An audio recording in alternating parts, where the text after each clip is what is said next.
Legacy in Disguise. Kabanata 54. Pagdating sa pinakamataas na palapag, agad na natagpuan ni Adrian Lawrence si Juliet Montreuil at ipinaliwanag ang kabuoang kalagayan ng feng shui ng Ignite Club. Hindi napigilan ni Juliet ang mapabuntong hininga. May bahid ng pagkadismaya ang kanyang mga mata. Iyon na yun. Sa loob-loob niya, parang may nabasag na inaasahan. Kung ganoon, malinaw na walang kakayahan ang feng shui master na una niyang kinonsulta. Puro palabas lamang, walang lalim, walang bisa. Agad siyang lumingon kay Adrian at nagtanong ng may pag-asang nakabitin sa bawat salita. Mr. Laurent, may paraan po ba para mapahusay ang feng shui ng Ignite Club? Bahagyang ngumiti si Adrian, isang ngiting payapa ngunit may taglay na awtoridad na tila hindi kayang sukatin ng karaniwang tao. Sa unang palapag, wika niya, magtanim kayo ng 2 welcoming pine trees. Isa sa timog silangan, isa sa hilagang kanluran. Hindi sila dapat magkatapat ng tuwid, kailangan ay bahagyang nakatagilid sa isa't isa. Sandaling huminto siya, saka nagpatuloy. Palitan ng 2 halijing bato sa entrada. Gawin itong mga batong leon. Napakunot-noo si Juliet, ngunit hindi siya kumibo o nagtanong. 2 lalaking leon, diin ni Adrian. Hindi pwedeng leon at leona. Walang anak na ipinapanganak sa ganitong porma sayon. Ang 2 leon ay hindi rin dapat magkapantay ang tingin, ang mga mata nila ay dapat nakaposisyon sa 90-degree angle. Napatitig si Juliet. At higit sa lahat, dagdag pa niya, maglagay ng gold foil sa ilalim ng bawat leon. Hindi na napigilan ni Juliet ang tanong. Ano po ang kahulugan ng 2 leon na yan? Ngumiti si Adrian, ngiting may lihim na parang alam na ang magiging resulta. Iyan ang 2 leon na nag-iipon ng kayamanan, paliwanag niya. Ang mga leon ang haligi, ang mga pine ang sumusuporta, at ang ginto ang huling pirma ng kapalaran. Kapag naitayo ito ng tama, ang daloy ng yaman ng Ignite Club ay aangat, hindi lang kaunti, kundi isang antas pataas. Nabigla si Juliet. Hindi niya kailanman narinig ang ganitong porma sayon. Hindi ito matatagpuan sa kahit anong aklat na nabasa niya. Isang simpleng gabay lamang, ngunit parang binuksan ang pintuan ng langit. Sa sandaling iyon, wala nang alinlangan sa kanyang isipan. Totoo ang sinabi ng kanyang lolo. Si Adrian Laurent ay hindi ordinaryong tao. Isang tunay na dragon sa lupa. Maraming salamat, Mr. Laurent, wika niya ng may taos-pusong paggalang. Ipapagawa ko agad. Tumango si Adrian at tiningnan ang oras. Gabi na. Kailangan pa niyang umuwi, may bibiling gulay, at may mga lulutuin pa. Ayusin mo agad, sabi niya. Uuwi na ako. Ihahatid ko po kayo. Hindi na kailangan, putol ni Adrian. Dadaan lang ako sa 2 palapag. Babatiin ko si Bernard. Nag-alinlangan si Juliet, ngunit sa huli tumango rin. Sige po, hihintayin ko kayo sa sasakyan. Ang tunay na dahilan kung bakit dumaan si Adrian sa 2 palapag ay hindi para kay Bernard. Gusto niyang makita kung gaano nakababa sina Sophie Russo at Bernard Rossi. Sa banyo ng 2 palapag, halos mawala ng kulay ang mukha ni Adrian sa tanawing bumungad. Ang dalawa, nakaluhod, nanginginig, dumidila sa maruruming urinal. Puti na ang kanilang mga mukha, at ang sahig ay puno ng suka at dumi. Pagkakita kay Adrian, halos gumapang si Bernard Rossi sa takot. Mr. Laurent, nandito po kayo. Nakunat ang noo ni Adrian. Iyan pa lang ba? Malamig niyang tanong. 2 urinal pa lang. Mabagal kayo. Halos isuka na po nila ang kanilang mga abdo. 1 oras, putol ni Adrian. Kapag hindi pa tapos sa loob ng 1 oras, sa 3 palapag kayo magpapatuloy. Nanlaki ang mga mata ng dalawa. Opo. Sigaw ni Bernard Montreuil. Narinig nyo. Bilasan nyo. Kung hindi, 8 urinal pa ang ididila nyo. Namutla si Sophie. Isinukan niya ang huling patak ng abdo, ngunit pinunasan lamang ang bibig at nagpatuloy. Walang luha. Walang dignidad. Walang natira. Sa isang iglap, may munting tanong na sumagi sa isip ni Adrian. Hindi ba ito sobra para sa isang babae? Ngunit agad niya itong sinagot sa sarili. Hindi. Sa palagay ko'y hindi. Ang babaeng ito ay may pusong ahas. Ilang beses siyang pinabagsak, ilang beses na siyang gustong ipatapon ng ahas na ito, ipahamak, at kung wala lamang siya ngayon, sa kinatatayuan niya, matagal na siyang patay. Ito ang kabayaran. Pagkatapos ng impyerno. Nang tuluyang umalis si Adrian, mas lalo pang pinahirapan ang dalawa. Nang matapos nila ang 8 urinal bawat isa, halos mapunit na ang kanilang mga dila. Ang amoy sa kanilang bibig. Parang binabad sa ihi ng 1 taon. Walang tubig. Walang pahinga. Pinalaya sila palabas. Sa labas, tumalon sila sa fountain, naghugas ng mahigit kalahating oras, ngunit hindi pa rin matanggal ang amoy. Si Sophie ay tuluyang bumagsak sa gilid ng fountain at humagulgol. Nawasak na siya. Si Bernard Rossi naman ay nagngangalit sa galit. Sino ba talaga ang Adrian na yon? Sigaw niya. Bakit lahat nanginginig sa harap niya? Pait ang ngiti ni Sophie. Isa lang siyang ampon. Lumaki sa ampunan. Isang inutil na manugang. Tahimik si Bernard. Sa unang pagkakataon, natakot siya. Personal na inihatid ni Juliet Montreuil si Adrian Laurent hanggang sa palengke, sakay ng kanyang marangyang Rolls-Royce. Huminto ang sasakyan sa mismong entrada ng palengke. Maayos na bumaba si Adrian at magalang na nagsabi. Salamat sa paghatid, Miss Montreuil. Bababa na ako. Tumango si Juliet, ngunit baka sa kanyang mukha ang isang komplikadong emosyon, parang may gustong sabihin ngunit piniling lunukan. Mr. Laurent, mag-ingat kayo. Kung may oras kayo, pwede kayong magpahinga sa Ignite Club. Madalas akong naroon ngayon. Sisiguraduhin kong personal ko kayong aasikasuhin. Bahagyang ngumiti si Adrian. Kung may oras, pupunta ako. Mauna na ako. Tumango si Juliet ng bahagya, halos formal ang tindig. Sige po. Mag-ingat kayo, Mr. Laurent. Tahimik niyang pinanood ang likuran ni Adrian hanggang tuluyan itong maglaho sa loob ng palengke. Noon ay napabuntong hininga siya, isang buntong hiningang puno ng pait. Isang lalaking tila tunay na dragon sa mundong ito, makapangyarihan, kahanga-hanga, at hindi matatawaran, ngunit kailangang magmadali sa pamimili ng gulay para makapagluto bago umuwi ang asawa niya. Masakit iyon. Hindi makatarungan. Hindi sa hindi pa niya nakita si Elise Rousseau. Totoo, maganda ito, at halatang mahal na mahal ni Adrian. Ngunit kung pag-uusapan ng kakayahan, edukasyon, ugali, at pinagmulan ng pamilya, paano nito siya matatalo? Lumaki siya sa edukasyong aristokrate ng kanluran. Kahit humarap siya sa mga inapo ng mga maharlikang pamilya sa Europa, hindi siya kailanman natalo sa asal at dignidad. Siya'y nagtapos sa Harvard University. Samantalang si Elise, isang karaniwang eskwelahan sa Nanjing City, hindi man lang kilala. Siya ang namamahala sa kalahati ng negosyo ng pamilyang Montreuil, at bawat proyekto ay umuunlad. Samantalang ang pamilya Rousseau, ni ang sarili nilang maliit na angkan ay hindi kayang patatagin. Ang lola at mga pinsan ni Elise ay puro palpak. Walang kakayahan. Walang tapang. Walang diskarte. Sa usaping pinagmulan ng pamilya, mas lalong walang laban. Ang Montreuil ay isang imperyo. Ang Rousseau, nasa bingit ng pagbagsak. Ang studio ni Elise ay kakabukas pa lamang. Ang agwat sa pagitan nila ay parang langit at lupa. Ngunit, may isang bagay si Elise na wala siya. Isang perpektong asawa. At iyon ang dahilan kung bakit halos mabaliw si Juliet sa selos. Bakit ang isang babaeng mas mababa sa kanya sa lahat ng aspeto ay may lalaking handang bantayan siya, mahalin siya, at ipaglaban siya ng buong buo? At bakit siya, na halos perpekto sa lahat, ay hindi man lang makatagpo ng lalaking tulad ni Adrian? Si Juliet ay ipinanganak na may dangal at yabang. Hindi siya naiinggit, kanino man. Ngunit si Elise ang tanging babaeng tunay niyang kinainggitan. Sa kanyang puso, ang lalaking tulad ni Adrian ay nararapat sa isang babaeng tulad niya, isang babaeng may talino, lakas, at kapangyarihan. Isang tunay na strong alliance. Isang tambalan ng mga alamat. Ilang beses na siyang muntik umamin. Ilang beses na niyang gustong sabihin kay Adrian ang tunay niyang damdamin. Ngunit umatras siya. Hindi dahil sa takot, kundi dahil sa kawalan ng kasiguruhan.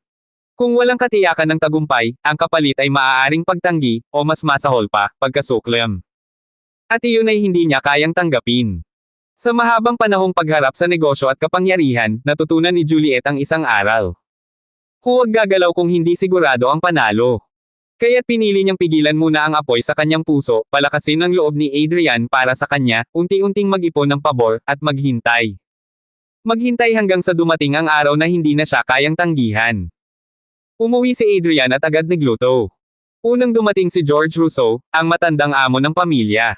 Sunod ay si Elise, pagod na pagod mula sa buong araw na trabaho. Nang makaupo na si Elise, nakaayos na ang lahat ng pagkain sa mesa. Di nagtagal, dumating si Carmela Rousseau, masigla at halatang mayabang. Hoy! Alam nyo ba? Nanalo ako ng mahigit 7,000 sa Mahjong Hall ngayon. Pagmamalaki niya. Napangiti si George. Aba, ang galing ng asawa ko. 7,000 sa isang araw, mahigit 200,000 sa isang buwan. Napakunot noo si Elise. Mama, okay lang ang mag-relax paminsan-minsan. Pero 7,000 sa isang araw. Malaki na yan. Delikado yan kapag nahuli. Iwinagayway ni Carmela ang kamay, puno ng pagmamataas ang mukha. Nako, huwag mo akong pangaralan. Lahat ng kalaban ko roon, baguhan. Kahit ipikit ko pa ang mata ko, panalo pa rin ako. Alam mo ba ang palayaw ko? Diyosa ng Mahjong ng Seaview Avenue. Napabuntong hininga na lamang si Elise at minasahe ang kanyang sentido. Habang kumakain, may pumasok na mensahe sa WeChat si Elise. Pagkatapos basahin, tumingin siya kay Adrian. Weekend na bukas. May plano ka ba? Walang bago, sagot ni Adrian. Pamimili, pagluluto, paglalaba, paglilinis. Ngumiti si Elise. Nagyaya si Celine Fontaine. Nagbook siya ng suite sa Hot Spring Hotel. Gusto niyang sumama tayo. Nanlaki ang mata ni Adrian. Hot Spring. Kasama ako. Tumango si Elise. May tig-isang kwarto. Tayong dalawa, at siya mag-isa. Biglang naniga si Carmela. Ano? Elise. Pupunta kayo sa Hot Spring. At isasama mo siya. Hindi pwede. Dito lang siya sa bahay. Si Celine ang nagyaya, ma. Giit ni Elise. Kung pupunta ako, dapat kasama siya. Sumimangot si Carmela at tinuro si Adrian. Paano kung may gawin siya sa'yo? Hindi ka balugi. Doon naintindihan ni Adrian, ito pala ang totoong iniisip ng biyenan niya. Mama, mariing sabi ni Elise, mag-asawa kami. Amin na yon. Nagwala si Carmela at ibinagsak ang chopsticks. Ano? Ina ako. Wala na ba akong karapatang makialam? May hangganan, ma. Sigaw ni Elise. Kung pipigilan mo kami, lalayas ako. Nanahimik ang buong mesa. Alam ni Carmela, iyan ang pinakamahina niyang punto. Sa huli, napilitan siyang bumigay. Sige. Bahala kayo. Pero huwag niyo akong sisihin kapag may pinagsisihan kayo. Pagkatapos, biglang ngumiti siya kay Adrian. Adrian, kung hindi ka sasama, samahan mo na lang ako sa Mahjong. Heto, 2,000, baon mo. Ngunit ngumiti lamang si Adrian, banayad ngunit matatag. Pasensya na, mama. Hindi ako marunong magmahjong. At saka siya tumingin kay Elise. Sasama ako sa Hot Spring, kasama ang asawa ko. Sa totoo lang, ayaw na ayaw ni Adrian Laurent na sumama. Kung hindi lang siya pinilit ni Carmela, ni isang segundo ay hindi niya iisiping tanggapin ang imbitasyon ni Elise. Diretso sana ang sagot niya, isang malinaw at malamig na hindi. At kung bakit? May isang dahilan na pilit niyang itinatago sa sarili niya.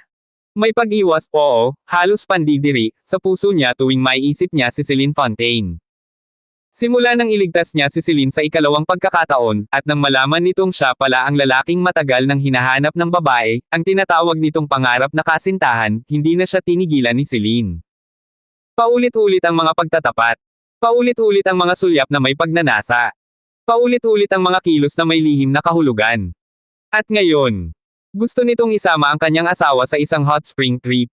At syempre, kasama siya. Ano pa bang kailangan niyang isipin? Hindi ba't malinaw ang tunay na pakay? Gusto ni Celine na magkunwari ang kanyang asawa. Gusto nitong maglaro ng ilusyon.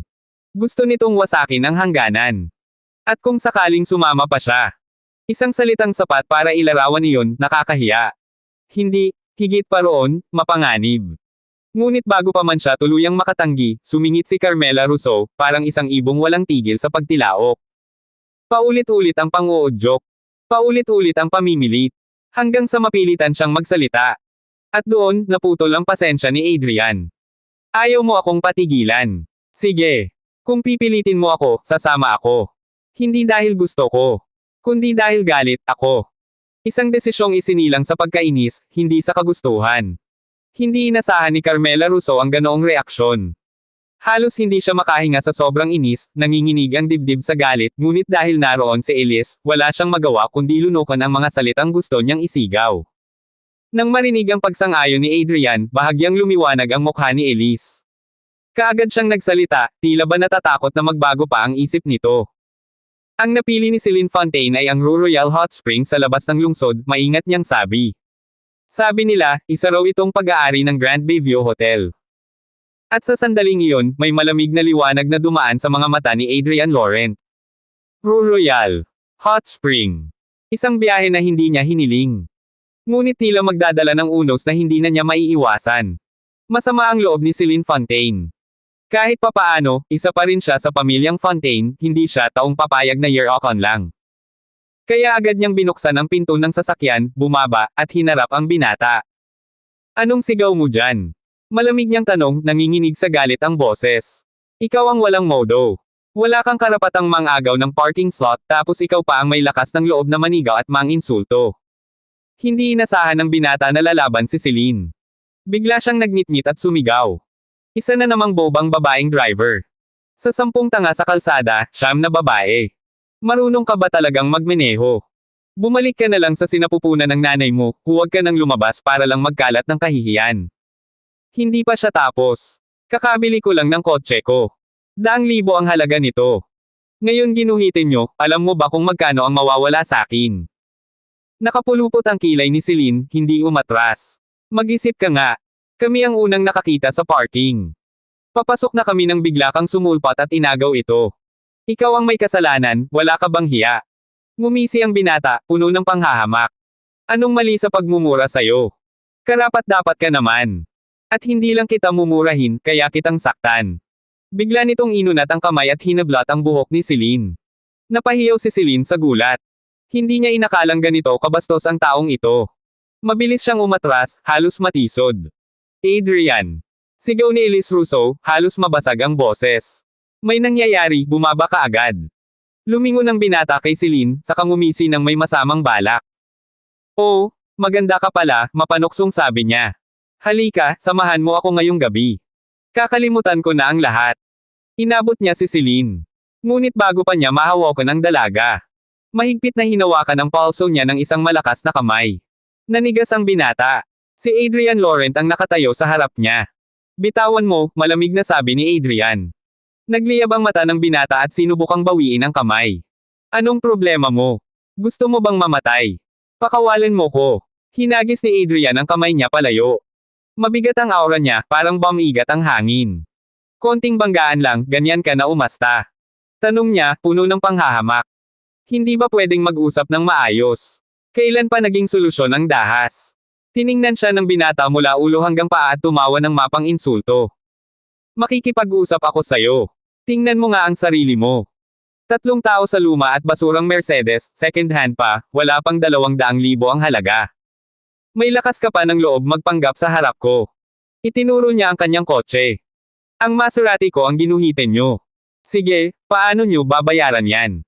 Kumunat ang noo ni Adrian. Kami ang may karapatan sa parking. Ikaw ang sumingit. Bakit kami ang magbabayad? Sumiklab ang yabang ng binata. Dahil basura ang kotse nyo. Hindi kayo dapat huminto rito. Hindi nyo kayang banggain ang tulad ko. Ngumiti si Adrian, ngunit walang init. Hindi kami magbabayad. Kung gusto mo, tawagin mo ang traffic police. At kapag nagpasya sila, ikaw ang may buong kasalanan. Ikaw pa ang magbabayad sa amin.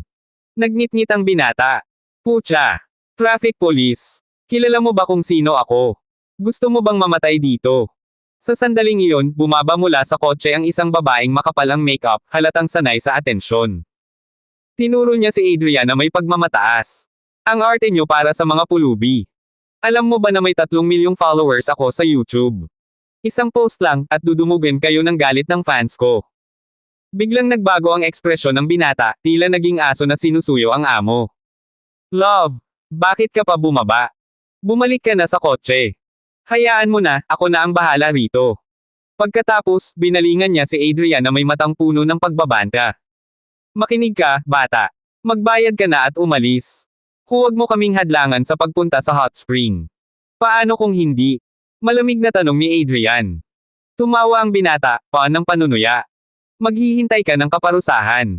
Kinuha niya ang cellphone at tumawag. Manager Roche. Nandito na ako. May mga hampas lupang gumasga sa kotse ko sa parking. Dalhin mo ang mga tao mo, ngayon din. Pagkababa ng tawag, ngumisi siya. May pagkakataon ka pa. Magbayad ka at humingi ng tawad. Kung hindi, kapag dumating si Manager Roche, pagsisisihan mo ang lahat. Kinabahan si Celine. Ayaw niyang masaktan si Adrian. Kaya mariin niyang nilunok ang pride at nagsalita. Sige, sabihin mo. Magkano ang pinsala? Ngumisi ang binata na parang nanalo sa loto. Nasira ang original paint ng kotse ko, habang buhay na sugat yan. Babayaran mo ang kalahati ng halaga ng kotse. Bibigyan kita ng diskwento, 800,000 piso. 800,000. Halos pumutok sa galit si Celine. Magnanakaw ka. Kahit sa kasa, wala pang 10,000 ang repaint at repair. Dumura ang binata sa lupa, muntik pang tumama sa paa ni Celine. 10,000. Sino ka para makipagtawaran sa akin? Makinig ka, walang aalis dito ng kulang sa 800,000 piso. Kung wala kang pera, mag-iwan ka ng ID at IOU. Tubo. 80,000 piso kada araw. Pangangikilta. Sigaw ni Elise. Tatawag kami ng pulis. Tawag lang. Sigaw ng binata. Hindi ako natatakot. Kilala ako sa dilim at liwanag. Alam ni Celine na kaya niyang magbayad kahit milyon pa, ngunit ayaw niyang idamay si Adrian. Hindi niya sila dinala rito para sa gulo, kundi para mas mapalapit sa kanya. Pinikit niya ang mata, saka mariing sinabi. Sige. 800,000 piso. Ibigay mo ang account number. Nanlaki ang mata ng binata. Totoo ba yan? Hindi niya inaasahan iyon. Akala niya'y makakakuha lang siya ng kaunting pera, ngunit ngayon, jackpot. Ngunit bago pa siya makapagsaya, biglang inunat ni Adrian ang kamay at hinaranggan si Celine. Huwag, malamig ngunit mabigat ang boses niya. Ni isang sentimo, hindi mo ibibigay. Tumingin siya sa binata, ang mga matay parang yelong handang pumatay. Gusto kong makita kung ano talaga ang magiging kapalit ng mga banta mo ngayon. Nang makita ng binata na si Adrian ang humaharang sa kanyang daan patungo sa pera, biglang nagdikit ang kanyang mga ngipin sa galit. Sige. Ikaw mismo ang naghahanap ng kamatayan. Kapag hindi kita nabugbog hanggang kalahating patay mamaya, hindi na ako mag-aapilyedong Lemoyne. Walang emosyon ang mukha ni Adrian nang malamig siyang sumagot. Mahilig talaga kayong magpanggap. Sa tingin ko, mas bagay sa inyo ang magpalit ng apelyido. Tanga. Nag-alsa ang ugat sa leeg ng binata, handang sumugod anumang sandali. Sa sandaling iyon, isang matabang lalaking nasa katanghaliang gulang kasama ang ilang matatabang maskuladong gwardya, ang nagmamadaling lumapit. Pagkakita sa kanya, agad nang ngumiti ang binata. Manager Roche. Ilang araw kitang di nakita ah. Mas lalo kang tumaba, mukhang talagang masarap ang buhay. Tumawa si Manager Roche at agad na nambola. Mr. Lemoyne, paano ba ako yayaman? Nakikisabay lang ako sa agos. Hindi tulad ninyo, mayamang pamilya. Pagkatapos ay mabilis na nagtanong. Pero Mr. Lemoyne, ano po ang nangyayari rito? Itinuro ng binata si Adrian, malamig ang boses. Ang dukhang yan sobrang yabang. Kinayod ang kotse ko, ayaw pang magbayad. Matigas pa ang ulo. Ayusin mo. Sinipat ni Manager Roche si Adrian mula ulo hanggang paa. Karaniwang damit. Walang bahid ng mayamang pinagmulan. Isang lumang Mercedes-Benz. Sa isang tingin pa lang, malinaw na, walang padrino. Bata, malamig niyang sabi, wala ka bang mata? Alam mo ba kung sino ang binangga mo? Sino? Walang pakialam na tanong ni Adrian. Si Mr. Raven Lemoyne ng pamilyang Lemoyne. May daan-daang milyong ari-arian ang pamilya nila. Hindi mo kayang banggain yan. At agad na dinugtungan. Kung ayaw mong mapahamak, magbayad ka na, ilipat ang kotse, at huwag sayangin ang oras ni Mr. Lemoyne. Kumunat ang noo ni Adrian. Interesante ka rin. Kakadating mo pa lang, ako na agad ang may kasalanan. Nangisi si Manager Roche. Ganyan talaga ang ugali ng dukha. Tingnan mo ang mga kotse rito, lahat yan hindi bababa sa 1,000,000. Ano ka para ay parada ang sirang Mercedes mo rito? Sumulyap si Adrian sa paligid. Wala akong nakikitang karatulang bawal ang sasakyang mas mababa sa 1,000,000. Bullshit, anong pinagsasabi mo? Dahil hindi matinag si Adrian, sinipa ni Raven Lemoyne ang taillight ng Mercedes, at nabasag ito. Matagal na kitang tinitiis. Mura niya. Isa kang hamak na dukha. Isa pang salita, babasagin ko ang binti mo. Ayaw mo magbayad. Sumama sa akin ang dalawang babaeng to ngayong gabi. Habang sinasabi iyon, hinailan niya si Elise. Agad humakbang si Adrian, tumayo sa harap ni na Elise at Celine, hinawakan ang braso ni Raven Lemoyne at itinulak palayo. Isa ka lang dukha, lalaban ka pa. Galit na sigaw ni Raven Lemoyne. Kapag lumaban ka pa, papatayin kita. Bahagyang pumikit si Adrian. Sa kanyang mga mata, isang malamig at nakamamatay na liwanag. Mag-iwan ka ng daan para sa sarili mo, malamig niyang sabi. Huwag mong itulak ang sarili mo sa kamatayan. Tumawa si Raven Lemoyne at itinulak siya. Oh, anong magagawa mo sa akin? Kumaway si Manager Roche. Palibutan niyo sila.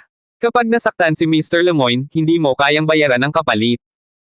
Hindi na nagsalita si Adrian. Iniangat niya ang paa. Boom! Isang sipa ang dumapo sa tiyan ni Raven. Tumilapon ito palayo, napasubsob sa lupa. Manager Roche. Sigaw ni Raven sa sakit. Patayin niyo yan. Ako ang bahala sa lahat. Mag-uutos na sana si Manager Roche. Nang biglang may boses na umalangaw-ngaw mula sa loob. Anong meron dito? Bakit ang ingay? Nanlamig ang buong katawan ni Manager Roche. Agad siyang tumalikod at yumuko. Mr. Dante. Tapos na po ba kayo sa pagbabad? Okay lang, casual na sagot ni Dante. Anong nangyayari rito? Kasabay noon, lumapit siya kasama ang kanyang mga tauhan. Mabilis na nagpaliwanag si Manager Roche. May dukha pong nanakit kay Mr. Lemoyne. Aayusin na sana namin. Hawak ang tiyan, sumigaw si Raven Lemoyne. Uncle! Ang tagal nating di nagkita. Sinipat siya ni Dante at bahagyang tumawa. Ikaw pala ang munting salot ng pamilyang Lemoyne. Nabugbog ka pa rito. Nakakahiya ka. Napayuko si Raven. Uncle, isa lang po siyang dukha. Umismid si Dante. Gusto kong makita kung sino ang may lakas ng loob na manakit sayo. Lumapit siya, itinulak ang mga gwardya. At nakita si Adrian, kalmado, walang takot. Ngumiti si Adrian at nagtanong. Mr. Morel, mahilig ka palang manghimasok. Nanlaki ang mata ni Dante. Biglang pinagpawisan. Agad siyang yumuko ng malalim. Mr. Laurent, hindi ko po alam na kayo pala ito. Nanahimik ang buong paligid. Itinuro ni Adrian si Raven Lemoyne. Kilala mo ba ang batang yan? Walang pag-aalinlangan si Dante. Slap! Isang malakas na sampal ang nagpabagsak kay Raven Lemoyne. Hinailan niya ang buhok nito at ibinagsak ang ulo sa sahig. Uncle, bakit? Sigaw ni Raven Lemoyne. Muling ibinagsak ni Dante ang ulo niya. Nagkalakas loob kang bastyusin si Mr. Laurent. Napatigil ang lahat. Abangan ang mga susunod pang kabanata ng Legacy in Disguise.